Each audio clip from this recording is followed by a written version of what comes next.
Imagine you're 1 year old and 4 months and you're left in a playpen to die for 10 days without food, without water. This is a sad story of the baby Jailyn. Baby Jailyn was left in a playpen for 10 days by the mom who went on vacation. Now, let me get into it. In Cleveland, there's a lady called Crystal. Crystal was only 32 years old and she had her first baby. Then they divorced with her husband. After that, she wasn't mentally stable. Like, she was always having issues mentally, her health. She had health issues. Eventually, she was like on Facebook or one dating app like that. She met one guy who lived in Ecuador, and they started chatting back and forth. But the guy, because of his visa issues, he couldn't come into the US.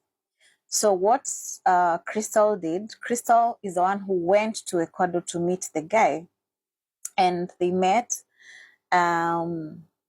She stayed there for like a week or two, and by the time she got back, after a few weeks or months, she realized she was pregnant with baby Jailyn.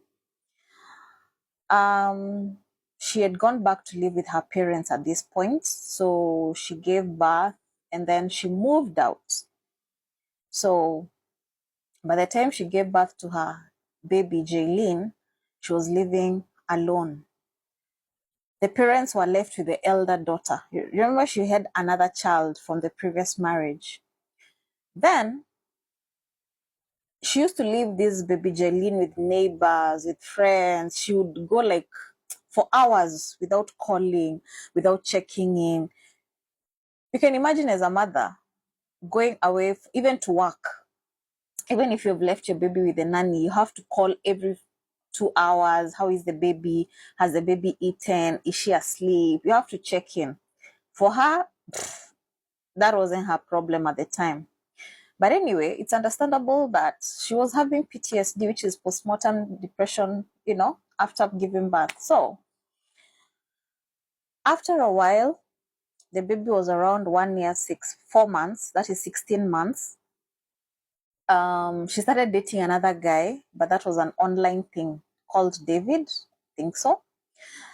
And then the parents took the elder daughter and they went for a vacation.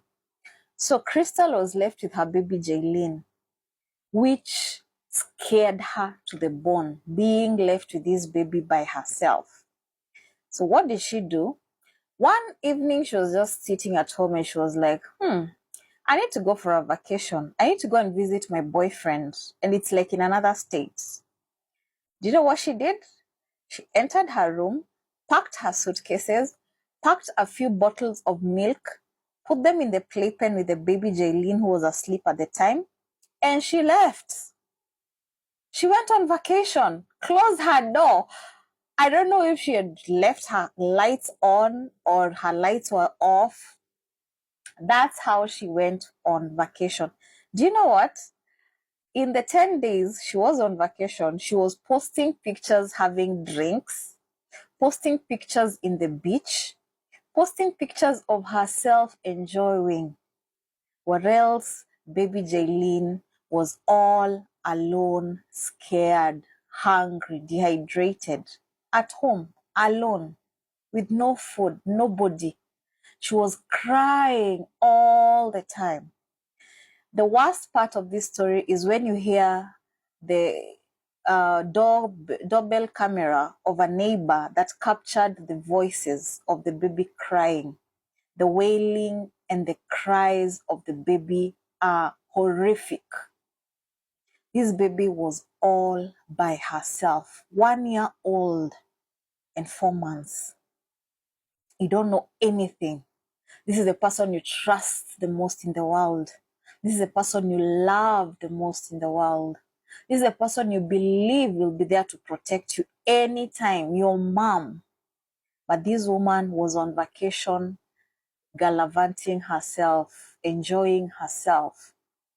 No day did she call even the neighbor, please, can you go and check on my baby? Never.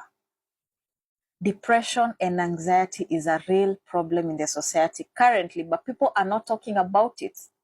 It has been given the third wheel, or it has just been put at the back seat because I'm not depressed. So if you're dealing with depression, find ways to cope with it.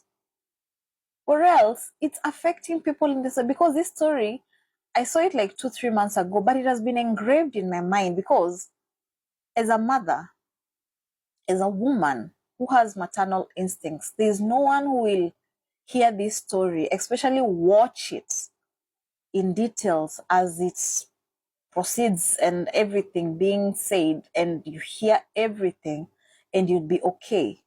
You can never be, unless you're not, I don't know, I don't even know which words to use. After 10 days of her enjoyment, she came back home one morning, 7 a.m., opened her door to find her baby dead in the crib, or the playpen as they call it. The baby had sunken eyes. She was all skin and bones. Her lips were chapped and dry. Do you know what she did? Because her clothes were all soiled with fecal matter, she changed the baby to clean clothes, then called the 911 emergency services. When the emergency services came, the playpen is all full of fecal matter. Fecal matter is feces. Let me just use the word.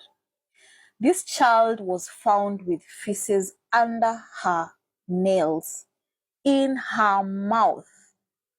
After the autopsy, her stomach was full of fecal matter. This is all the child was eating before she gave up and succumbed to death because of being dehydrated and emaciated. What kind of a person, a human being, does this? But do you blame her?